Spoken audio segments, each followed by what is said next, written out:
As you may already know, behind me is my John Cooper works that I won at auction for a fraction of the price of a running one.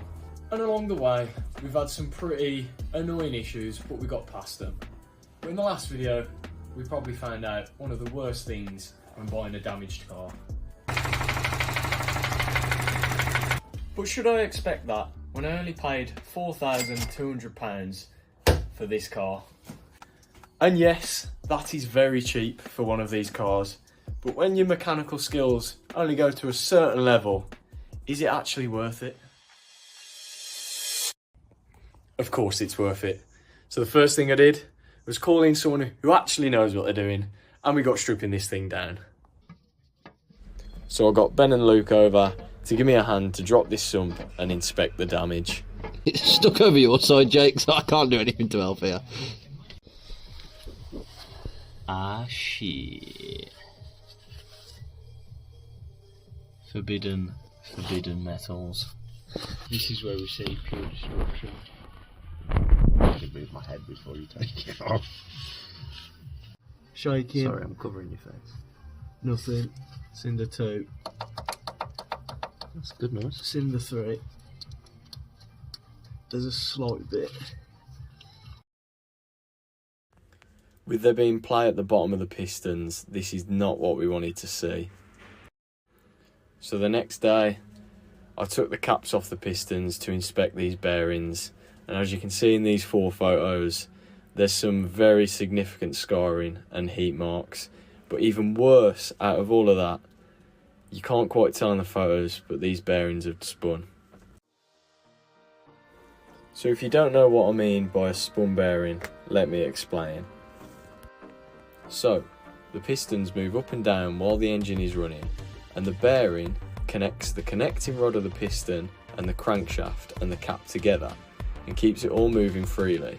As soon as you get a starvation of oil, this bearing will pick up and stick to either surface and cause some pretty catastrophic damage, like what happened to mine.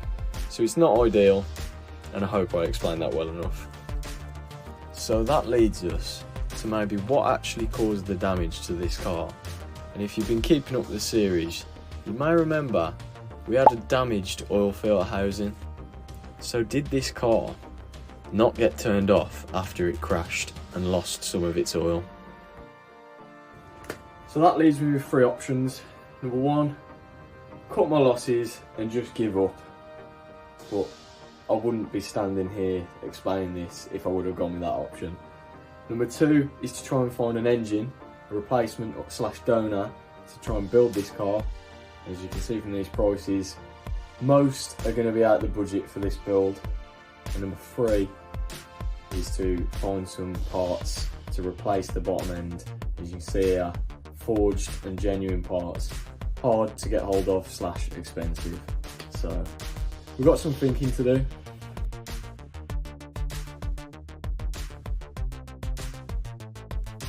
But that week, an engine came up on eBay that I couldn't say no to. And there we have it. The JCW engine squeezed into the back of the T5 with some other things. After a good 6-hour round journey, we're finally back, and this is the new JCW engine.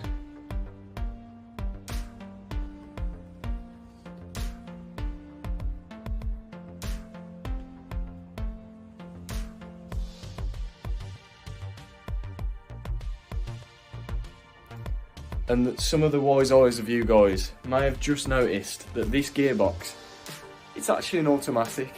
Some of you may know my car's a manual, so we've got some work to do, a lot of swapping over, but just while it's in this garage, we're going to get the gearbox off because that thing weighs a ton and makes travelling it around way too hard. So yeah, and then hopefully we get it to the unit and we start swapping that engine. That's all good and well and sounds pretty simple, but when you're doing it on random nights after work, it does throw a spanner in the works. But nevertheless, we got started, and we started off by taking the crash bar off, the airbox, the top panel and the AC rad.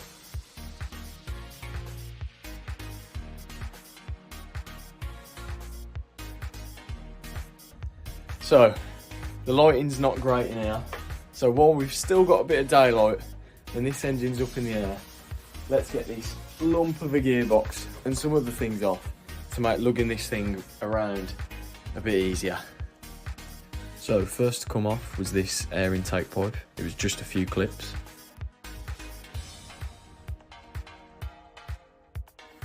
And then I disconnected all the plugs and wires leading to the ECU.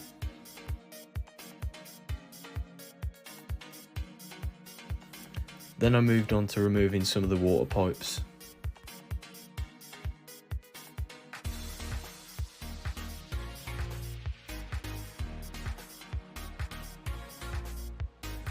So next up, we've got to get this cooler line off, but it's actually mounted to the block and goes all the way back here to the block there. You can just see it going in. So I've got to try and get in there and get that off.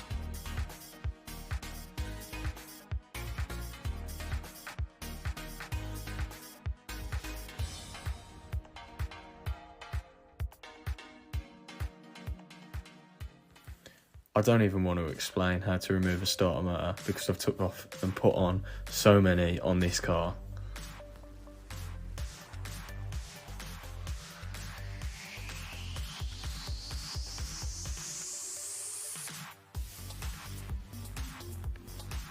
But with the starter motor out the way, that gives us access to the torque converter nuts. You just spin the crank and take off all 6.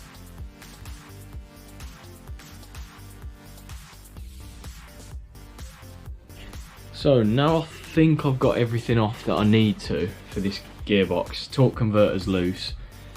I'm pretty sure now we've just got the actual big E-bolts. There's a couple behind. I think then it should come off, but I need to get a pallet underneath it because as you can see it's on a slant on the crane, and yeah, we'll go from there.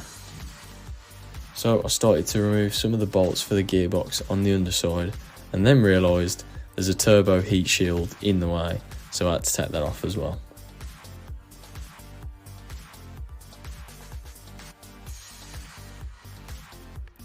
But once that was out the way, I could crack the rest of the bolts, take them all out and get ready to pull this off.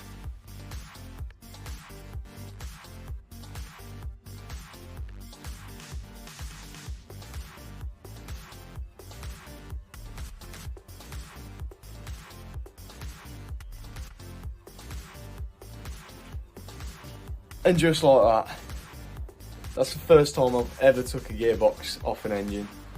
Wasn't too bad actually, it's just a couple of bolts, it's just getting into the right places, getting things off to do it. But yeah, happy with that. Flywheel now, get that off.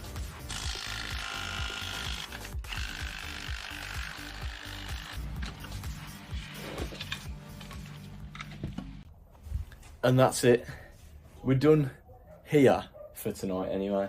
Not much else I really want to get off the engine at the moment. I want both engines side by side when I'm switching things. But flywheel's off, gearbox is off, and unnecessary parts are off. Right, we're back with the car. Time's getting on now, we're losing light. We've got 2 of the boys coming around, they're going to give us a chuck. And yeah, let's get this front off. First time working on a car boot? Yeah. So once Tom had finished taking that secondary radiator off, I moved on to the main radiator and fan shroud. It'll put music over it anyway. Now the girls had gone and left us with some peace and quiet, us boys could get cracking and get the rest of this front end off. But of course, there was some more of these stupid clips that I hate. And then we set Rye the task to remove this driver's side bracket just so we could get to the engine mount easier when we come to pull the engine. Let me find out what that is. So I've just made a bit of a schoolboy error. I was taking off this air conditioning hose and basically I wanted to get to the one behind and this coolant pipe was in the way.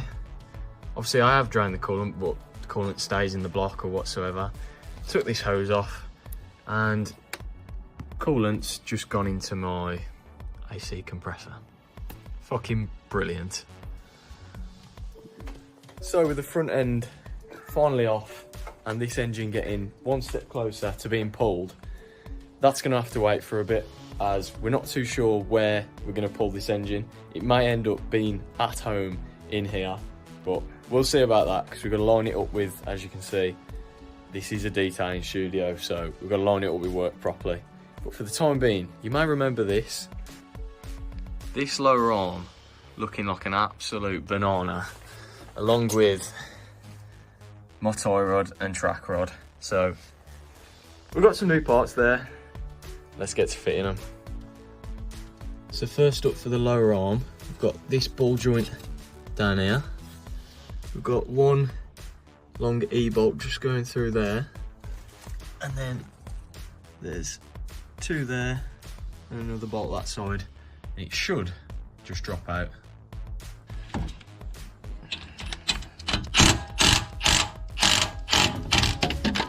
Ow!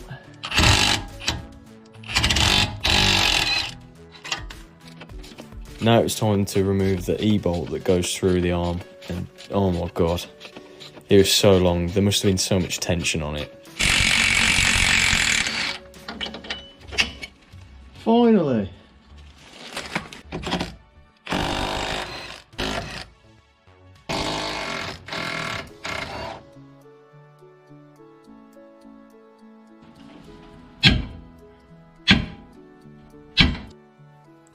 By loosening the track rod end, I was able to move the wheel hub and actually free the ball joint finally, after so much tension being on it.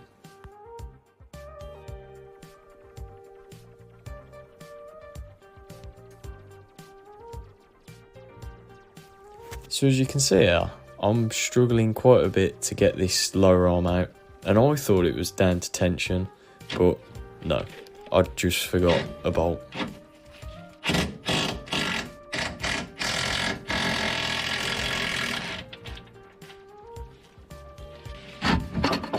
Ah, would you just look at that?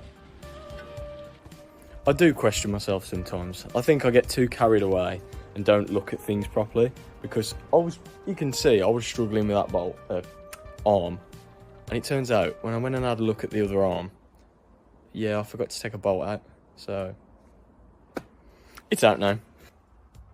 But as you can see, that was horrendously bent. And here's the new one. Well, genuine second-hand new one. So now that arm's off, I think while we've got a bit of extra space, I'm going to tackle the track and tie rod and get them done, then replace the arm. So starting off with the outer, there's just a small Torx bolt holding the threads together, and then it just spins off simply.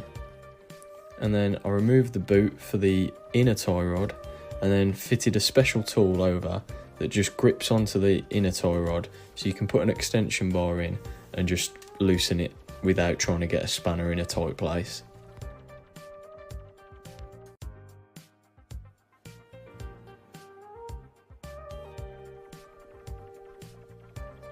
And then it is literally that process, just in reverse, to put it all back on.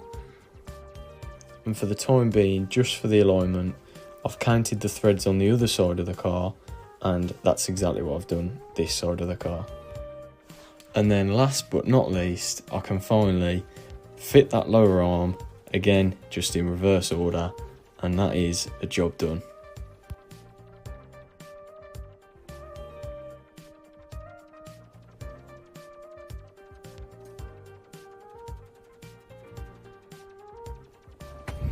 And that's it for today's video. I haven't been looking forward to doing that suspension, so I'm glad that's out of the way. But in the next video, wherever we may be, we're ripping this engine out and starting the transfer. So if you have enjoyed, drop us a subscribe and a like rating, comment any advice, and I'll catch you in the next one.